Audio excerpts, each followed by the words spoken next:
On this week's episode, I'm joined by Mariana Sampaio. Mariana is an award-winning ceramic artist. She's the owner of Mariana Sampaio Studio and is inspired by both the old and the new. We discuss, amongst other things, the history of ceramics in Portugal and what makes this such a fascinating, beautiful, and unique art form. Welcome back, or welcome to another episode of Portugal, The Simple Life, and I'm really happy to be joined by Mariana Sampaio. Mariana, did I say it correctly? Yes, perfectly. Welcome, and thanks for joining us. How are you? I'm good. I'm very good. Very glad to be here. Really excited about the invitation and looking forward to it. Well, thank you so much. Mariana, why don't you start off by just telling us a little bit about you? Okay, so my name is Mariana. I'm 29 years old. I'm Portuguese. I'm from the middle of the country, from a town called Gulgã, which is the International Horse Fair. So maybe some people probably know it. But I live and work between Caldas da Rainha, Alcobaça, and Santarém. So I'm always like I call it my Bermuda Triangle of work. It's a big triangle. Yeah. So I'm a fine artist, and I'm currently working with ceramics most of my time, between ceramics and illustration. I study in Caldas, fine arts degree and master degree, and then I specialize myself in ceramics, and I just found my passion basically. So before the ceramics, I used to work in painting, photography, printmaking, sculpture, all of it. So we've got a complete experience on art department on my university. But then I just realized ceramics was the way. So I took that course, was a full year, intensive year. And in 2017, I opened my studio, my art studio, and been working on that since then. Before that, I did some travelings with my exhibitions through Europe and a few in outside in Brazil also. One with the ceramics and another one with photography in Brazil. And I did some traveling through Europe with one of a fabric piece that won a competition called Jean Création Européenne. Was a French competition. Only 6 of each country were selected to represent the country. And then the exhibition went through the 10 countries that were participating with all the artists from each country. So I went to Italy, Spain, Hungary, France, Lithuania, I think. Was 10 in total, and finished it here in Portugal. And I also did some work and some exhibitions in England. I've got a straight collaboration with England. I did my Erasmus program in Birmingham on the BIAD, Birmingham Institute of Arts and Design, in fine arts also. And then in 2011-12, and then I did come back to England in 2017 to do an exhibition in London. And well, then I opened the studio, and then I've been fully focused on producing more stuff and making new pieces. And now I've got these 2 big projects. That one is related to my family traditions that are very important to me. For my work is inspired on laces and embroideries made by my grandmothers, by my aunts, my great-grandmother. So all the ladies from the family have got this traditional thing that they learn when they are little. They try to do with me, but I never was a good one doing embroidery in laces. So I find out that ceramics is way more easier for me. So I pick up their laces and their embroideries, and I give a new look, a more modern look. So it's a mix between the modern and the old with a more contemporary look. And it's also a kind of a way of not losing our roots and our traditional backgrounds. And each ceramic piece has a name of one of my grandmothers. So I Beautiful. actually came more or less prepared. So I've got Okay. a flyer here that I can show you. So Oh, wow. this one's that I'm talking about. So this one is called Dona Celeste. This one is Dona Maria. Dona Maria, unfortunately, is not with us anymore. Was my great grandmother, but Dona Celeste is very much alive and pumping a lot. She's my grandmother, and she's a great influential person on me.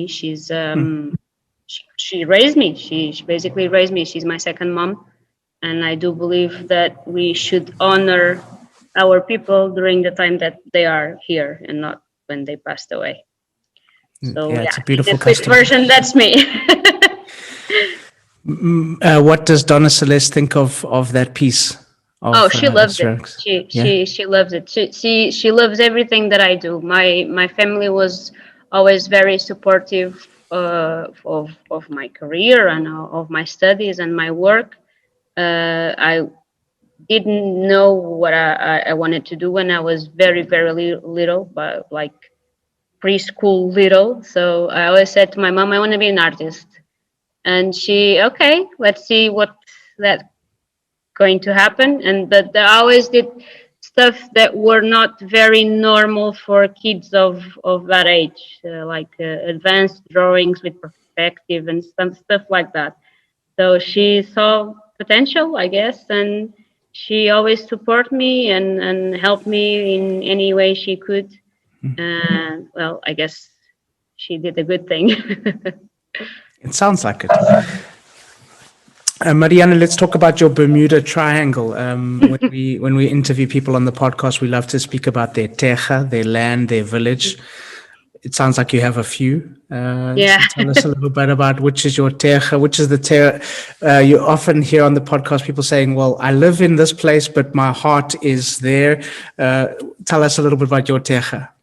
Well, my heart is a little bit divided between the two that I work and live. Well, as I said, I am from Gulgan, which is a very country side villa. It's a very old villa.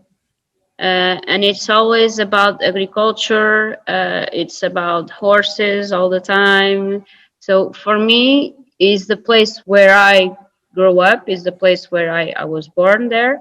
But I never felt connected with my inner self like I am in Caldas de Rainha. So they both have the place in my heart. But if I have to choose between living in Gugan and living in Caldas, I would say always Caldas. But Gugan is a great place to a retirement plan. If you want to go to a quiet place, have your own backyard with chickens and horses and stuff like that, it's perfect. It's super quiet, super calm, and well, it's a great place to live. And it's actually the birth of the one very important guy that lived in the 19th century called Carlos Relvas. He has the museum, studio museum there. It's a very important place for photography and photographers. He was one of the pioneers of photography in Portugal after Daguerre and Niepce, the guys that invented photography. So it's a unique place, and it's the only one of its kind in the whole world. So it's very interesting to visit, and I'm always proud to talk about him and to talk about other people that live or were from there. But Caldas is the city that adopted me when I was 18. So I went to Caldas to to study, and it's like a disease, but it's a good disease. Like you first you feel strange, and then you gotta go into your blood, and you feel that you finally belong in the right place, and that place for me was Caldas. I felt like I was from there, and finally find myself there as well. So I would say that it's a great place to live. It's a city that you have that feeling that it's not a big city, but it feels big because it's spread to a large area. But you can do everything by walking. You got everything local, like shops, little farms. You got beach, you got mountain, you got country. You got everything that you have in a big city, but always with that feeling that you live in a village and you know everyone. And it's a city that's always in a constant, um, you know, exciting stuff happen. So it's a very old city. Also, it was born in the 15th century, because of a great lady that we had in our history called Donna Leonor, the queen. And it was she saw potential in college because she was passing through, and she saw some people taking baths on mud, with very smelly mud, and she asked why. That's the legend what they say. She asked what they were doing, and they say that those baths, that water was good for healing problems, health problems, bone problems, muscle problems, any kind of problems. And she herself kind of have some problems too, health problems, and she tried, and she saw that actually helped a lot. So she um, built the hospital. The first bath hospital in the world was built by Yeah, her. thermal hospital. Thermal hospital, exactly.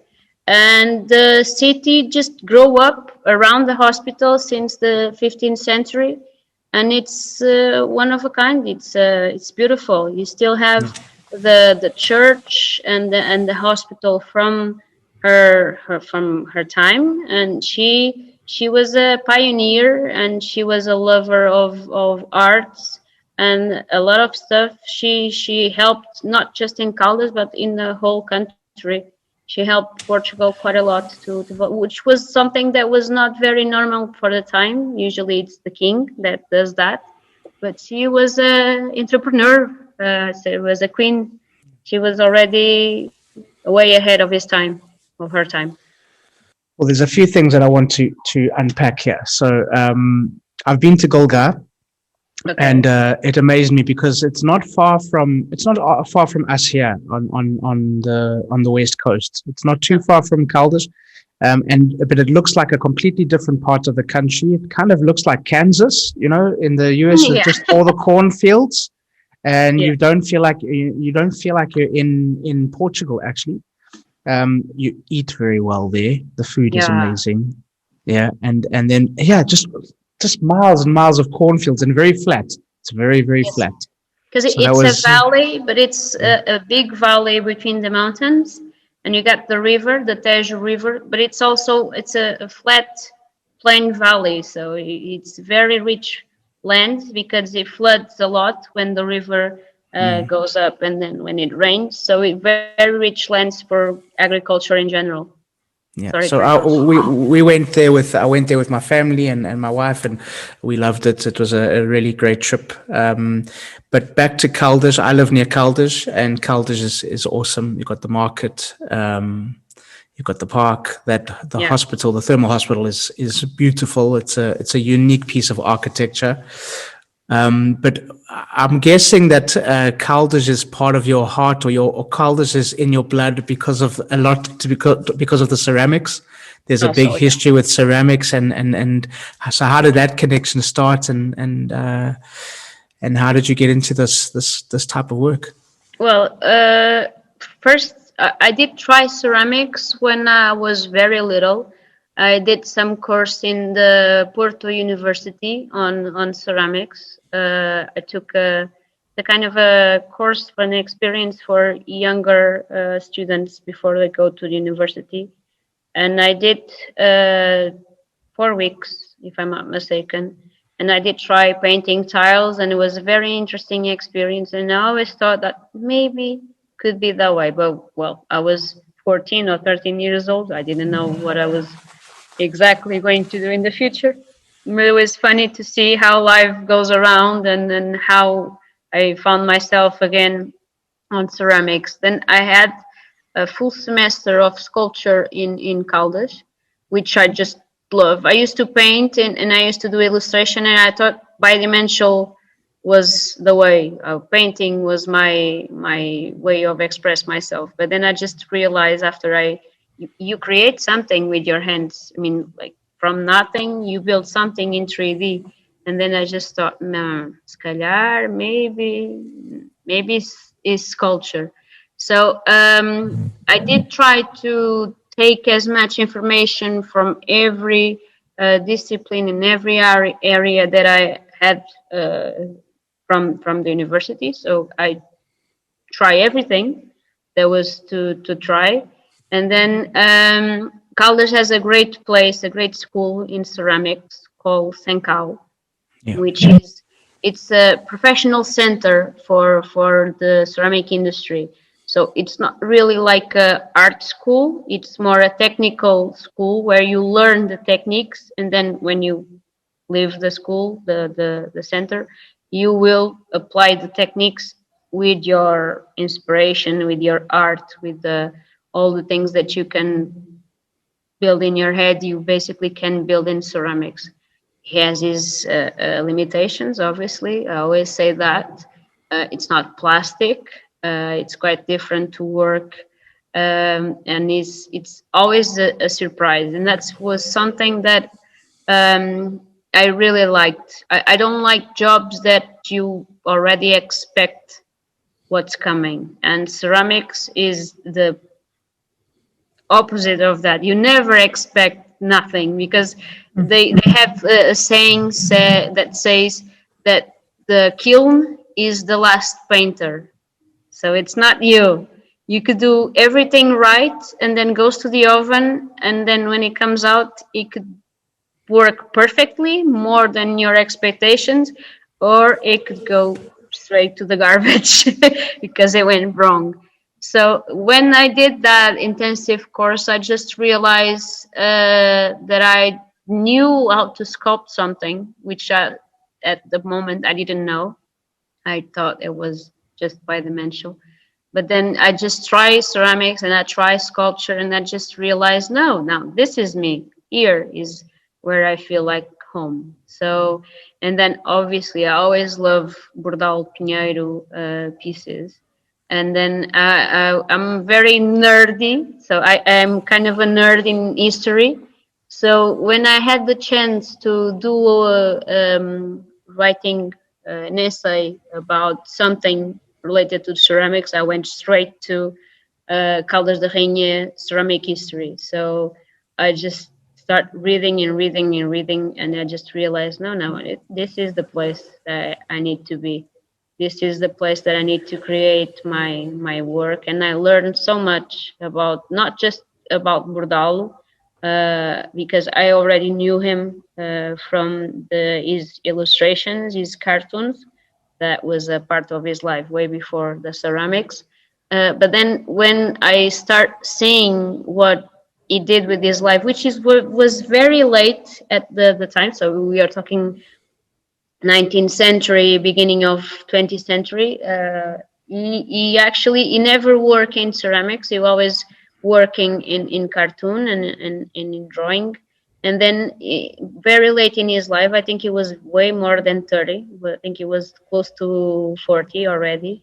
He found out ceramics, and he just fall in love with everything, not just with the process of making it, but also with every studio, every factory, every place that someone was creating something. I think he just fall in love with everything.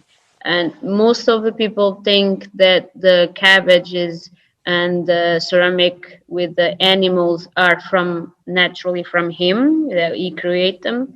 But actually it's not. The way before Bordal Pinheiro made those, you had tons of ceramists and potters that did that too, because I think what he just did, he just make a more perfect work. He perfectly the work they were doing before. And that's actually, it was not a Portuguese creation at all. Most of people think it is. It actually was a guy in France called Bernard Palissy that was the inventor of the animal ceramics with the snakes and the cabbages and the lizards and all of that. And it was, I think, I don't want to say 17th century, but I think was 17th or 18th century that Bernard Palissy did that. And then in Caldas, people start doing very late. We're talking about beginning of 19th century. And then by the end of the century, Bordalo took that, all that inspiration, he drank it from there, and he just started building new pieces inspired on his work. And he made something new. And he went way far, because today, when you see something like that, you never know almost who was Palissy, but you know who was Bordal Pinheiro. So he took it to the next level To for another sure. level. Yeah.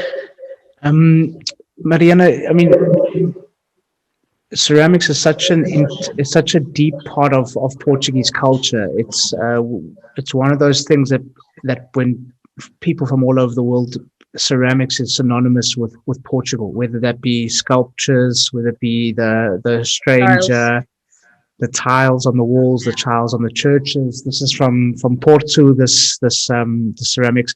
Why is it such an integral part of our fabric and our DNA here in Portugal? Well, the introduction of ceramics in Portugal, it dates way back. I mean, even in Caldas, we have remains of ceramics from the Roman times. So it has to do also with the type of clay that Portugal has, and that's Okay. related to the type of land.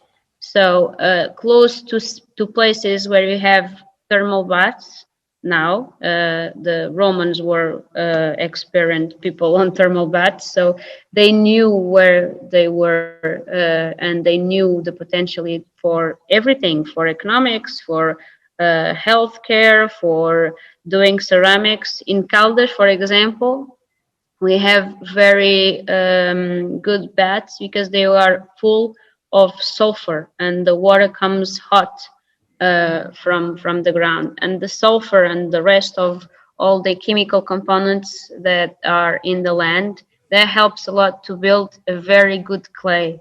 And you have that a little bit all over the country. From each part of the country, you got different types of clay. That means in color, in resistance, in a way that you build it. So that helps a lot. It's a very good base. And then, well, I think what makes Portuguese tiles and Portuguese ceramics so good and so known is because we are like a big pan of mixing of cultures from other places. So we've got great history on tiles because we had great invasions, Muslim invasions, and they have a marvelous culture on tiles that we call Moroccan tiles or Hispano Morisco tile, and that helps quite a lot because all our 14th, 15th, and 16th century, all our walls were covered by that, with half of the country down was full taken by Muslims, and that was bad and good. He always has his good things and always has his bad things. For them, and was a warm and still is a warm country. The tiles help a lot to not just covering the holes for beauty, but also for keeping a place fresh. So it's very good for temperature, and it's also very good to clean. So it was a way of making health and fresh places to live. So that's one thing. So later, we had great Netherlands influences. So the blue and white that we have today, it comes from Holland. It comes from the Netherlands, and we build it with their influence, but we make it a little bit better because we did so much. But at the time, we didn't have the money to buy tapestry for covering our walls like in big royal houses through Europe. So the Portuguese saw in tiles a way cheaper way to cover our walls, but with the same type of tapestry, but in tile, obviously, when you can make um, drawings about scenes of the daily basis, about royal scenes, religion scenes. So it was quite good for obviously churches, but also for palaces and places where it takes people to see and to feel like wow, that you feel like overwhelmed with that because it's quite big panels of ceramics through all places with had money at the time to buy them. It was still more cheap than buy silks or tapestry for your walls. So and also that what I said before about the Muslims, it was a great place to cover walls to make it the space fresh and also make it cleaner and give the illusion of bigger space because you can do uh, scenes with the perspective and that kind of makes an illusion into your eye also. So those are probably one of the most important things on the ceramics, just on tiles and also in sculpture. We have so many influences from around the world. Portugal always was in the past centuries a place to do commerce, to do merchandisings, and to was always in the route. And we were in so many places in the whole world when you we used to have a empire basically. So that helps a lot. And then we went to China and we went to Macau and we went to Japan and they had something that the European and no one in the whole world had, which was porcelain. And porcelain was something that only the Chinese knew how to do it. So today, our porcelain is more or less like the ones they do there, but you know that Chinese porcelain are the best in the world, and they knew how to do it for centuries. And it's just a curiosity. The best heritage that you can leave to your grandchild are rotten porcelain. So basically, the grandparents uh, uh, build porcelain like for you to work in the future in a rough stage, and then you let it being in rotting for years and years because that makes more features to build and sculpt, and it makes the porcelain, which is one of the hardest clays to work. It makes it very easy to be malleable to work. You have more plastic in the end when they spend so many times rotting. So and they have something that we didn't, which was a fully white background to paint, which is porcelain is purely white. So what we European did in Europe was trying for centuries and centuries. So we are talking about Middle Ages, Renaissance. trying to get to the right formula of clay, because clay and ceramics, it's a little bit like cuisine. So if you're working in kitchen and you're doing bakery, so ceramics, it's not so far. Even the tools are the same. So they try to perfect the the the recipe uh, of the porcelain, and then they never could. What they come out with was a type of clay called faiança in Portuguese, or faience in English, which is also called faienza. It was a little bit before, I'm not sure, but I believe it was 15th century. And if I'm not mistaken, was actually invented in Faenza, the city in Italy. So that's Okay. why the name. And they were trying to find a clay that was white enough for you to paint, and it would look like porcelain. Chinese porcelain was very expensive at the time, and they invented the fans, which is something that we work still today. And well, it's not so good as porcelain still, but in Portugal we perfected again, and we painted it a lot. So we kind of got loads of experience on ceramics. I don't know if I answer your question. Yeah, it's really fascinating. It's really interesting. Mariana, what do you love so much about ceramics? What do you love about this working with this product and the art form that it's become? Well, first of all, is what I did before. You never know what's coming from the oven. That's the surprise element that makes not a boring job. It's not like a routine job at all. It's always different. And I don't do just ceramics in sculpture. I also paint tiles, and I'm always open to try new and different techniques.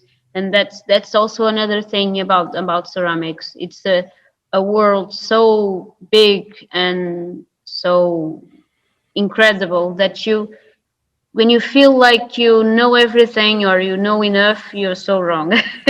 You not even scratch the tip. It's so big, it's so different, and there's so many techniques in so many ways to do the same thing, and you learn so much with the different people, because it's a empiric work. You learn by yourself with people that learned by themselves before. So everyone's got a different way of doing it, and all of the ways are valid to go to the final work. And sometimes you're doing something in a way that's not good for that kind of piece.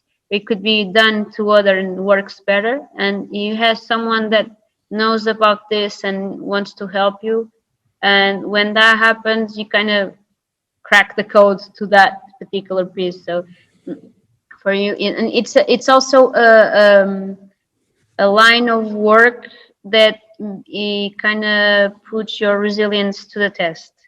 Because, yeah, because you always when I say you shouldn't expect nothing, you actually should expect that could be wrong all the time. It could be bad, and that's very good for your mind, because you always feel like you should do better, you can do better, you can find a way of getting the thing right. So for you to have an idea, I've got a piece, one of those laces, the embroidery pieces, that was a pain in the ass, really. It was. I spent 4 years doing the same piece in different techniques, and she always cracked in the end. So finally, after 4 years of devotion and lots of time and money threw away. So if you're doing this, you'd really love what you do, and it's Yeah, like you that's true said, love. That's true yeah, love. it is. It is. After 4 years, I finally figured it out how to do the piece without cracking. So, and I still feel that all the time and effort that I spent, it was worth it. So, or I'm stubborn, or I'm just dumb. I don't know.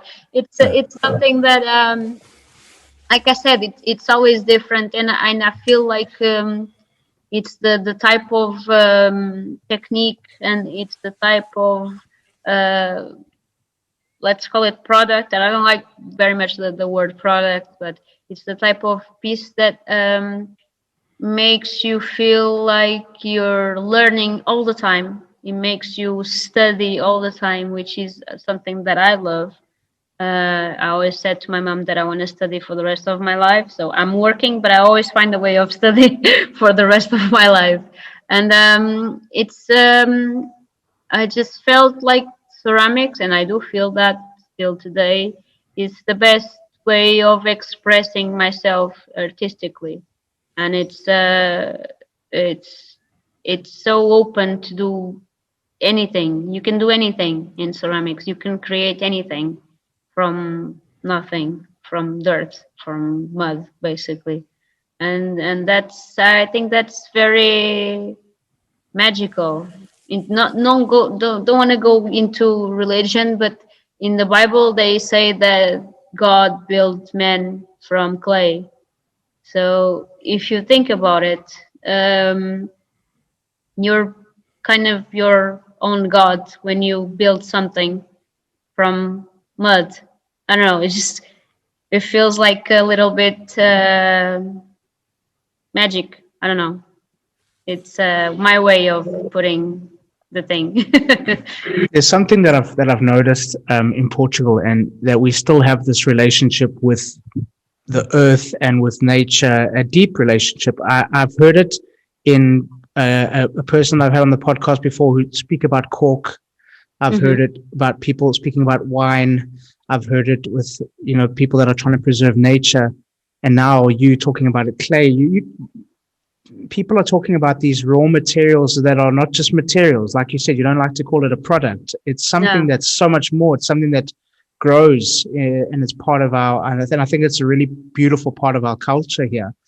But you also spoke about your grandmothers and your great grandmothers with the bows. I mean, how did they inspire you to create such beautiful things? Because Mariana, those pieces that you've done are beautiful. Oh, thank They're you. lovely, lovely. How did your grandmothers inspire that and inspire you to create those?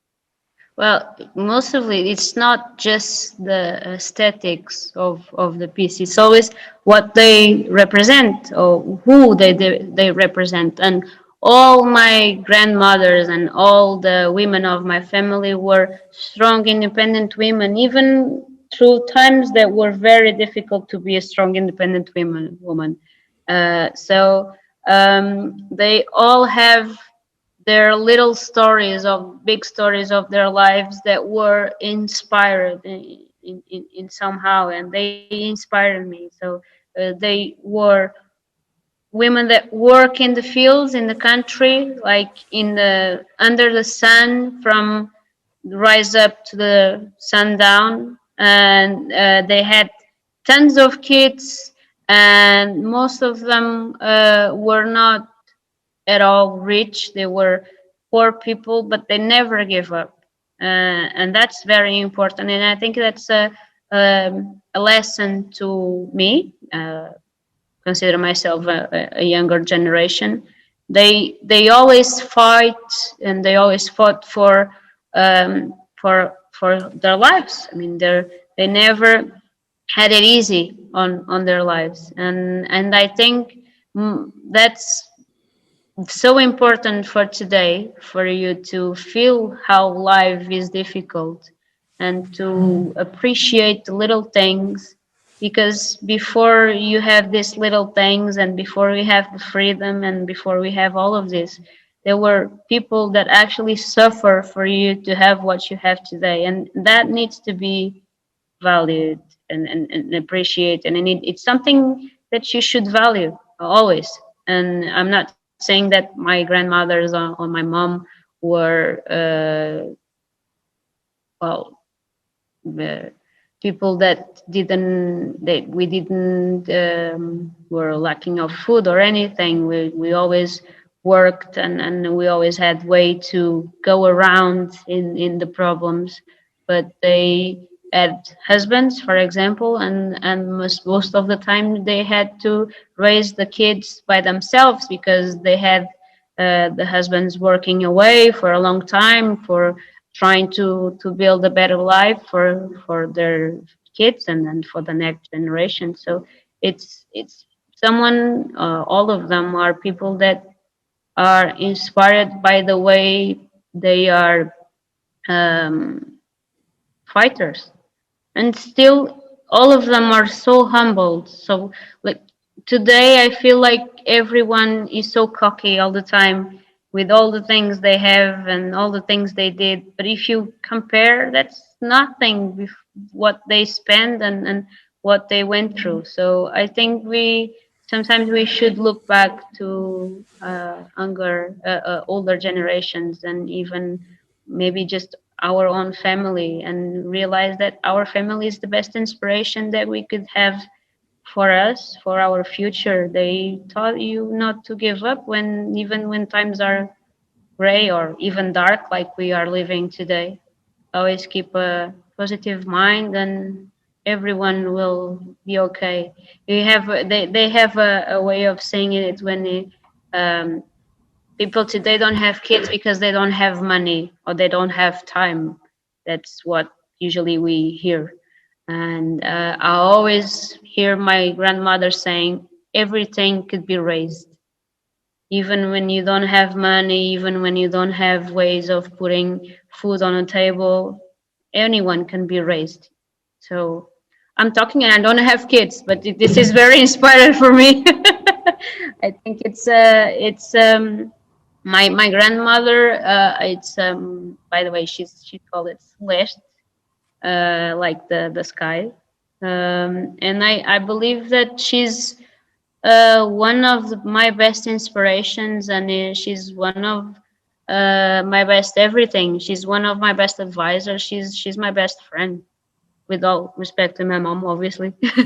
But I don't know. I think grandmothers have a point of view different from moms.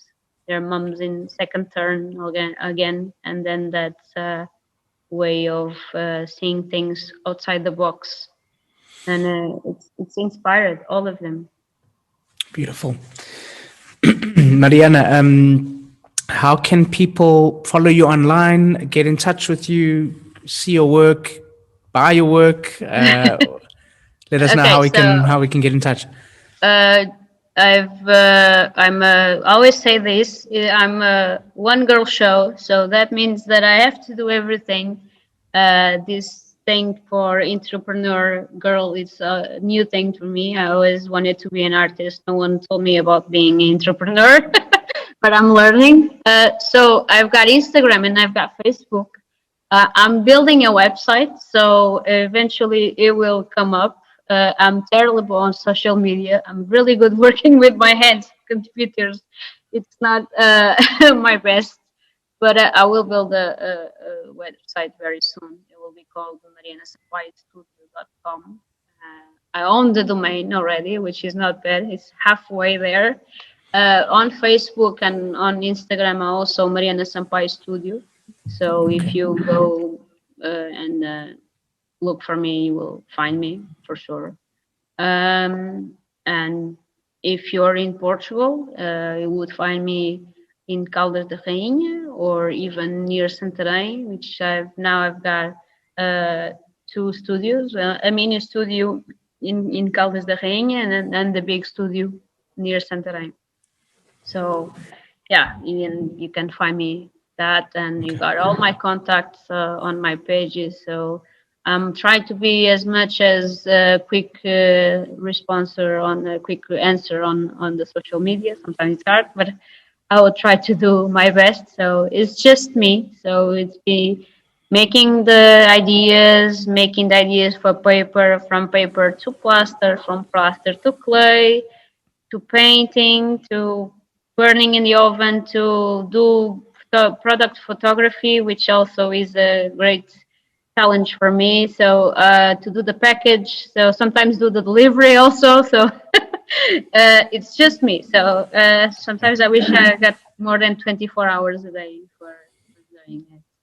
Yeah. And I was being around giving classes on ceramics and drawing also, not just on the studio, but in the same place where I learned, which was a very interesting thing to happen. And yeah, I'm always online. Cool. Okay, we'll put links in the show notes of the podcast so people can follow your work and see the beautiful things you're creating, and go shopping as well. You know, we've got to encourage That people would to be go the best shopping. part. Yeah. And yeah, I mean, we could always use more hours in the day. So thank you for sparing an hour for us, Mariana. It's been a lovely conversation. But a question that we ask all of our guests: Portugal, the simple life. Why? Well, I think Portugal is a place where you can live a simple life because you got everything. It's like Portugal is the full package when you go on a vacation and you want everything just across the street. So you got wonderful weather, which is, well, the best thing that you could possibly have when you go somewhere. You got amazing food, and that's from north to south. You got amazing wines and amazing drinks also from north to south.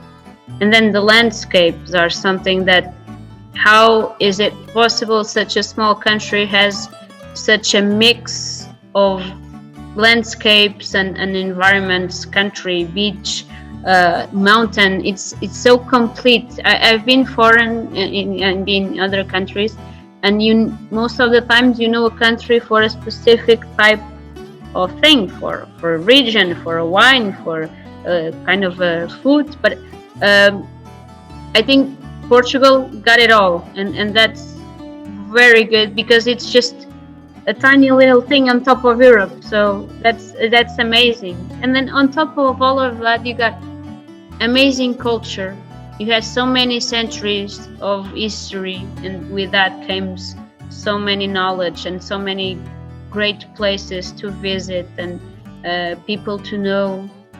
And obviously the people. I know Portuguese people are very welcome and very warm people, very good guests to receive people and to introduce their countries. I mean, we are proud. I know that sometimes we don't feel that we are proud of ourselves and we are not proud of our country, but that's not all of us. You can judge just by one people. I mean, I believe that Portuguese are if they are talking to each other, they would say bad things about the country, because that's what happens in the daily basis in the cafe, that you're going and you listen something about the politicians. But then when it comes someone that's not from here and talks bad about it, about Portugal, we are going again in the warrior mood, and we are going to say, no, you're wrong, we are good on this, and that's the truth. We actually are still talking about people good in so many things. You got so many great brains and minds working in Portugal, and some of those are not working here, are working in other countries. But if you go anywhere and you say that you have a Portuguese working there, people, oh, that's very good, because we are very professional on what we do. We create great things, and then we have something that I believe that I never met any other people in the whole world that has. Is a factory called the art of descanso. So that means that even if you don't know how to do it, if you don't have a solution, the Portuguese will find the solution. Even it's just with Portuguese, I like MacGyvers, basically in every profession that they work. They are the MacGyvers of the. I love that. I love that. MacGyver. I loved MacGyver growing up. I've never heard someone say we're Portuguese or MacGyvers, but it's 100% true. I love that. Yeah, it is. It is. Mariana, thank you so much. That's wonderful. I've loved this conversation. I've learned so many things, and I loved hearing you speak about your grandmothers. It's beautiful. So thank you so much for being on the podcast. Thank you. It was a pleasure. And I'm going to let you call it. And that's a wrap. So thank you once again to Mariana, and thank you to all of you for listening. Please subscribe, share with your friends, give us a thumbs up, and please leave a comment or a review. We'd love to hear from you. And as we say in Portugal, sejas bem-vindo. Welcome to the simple life.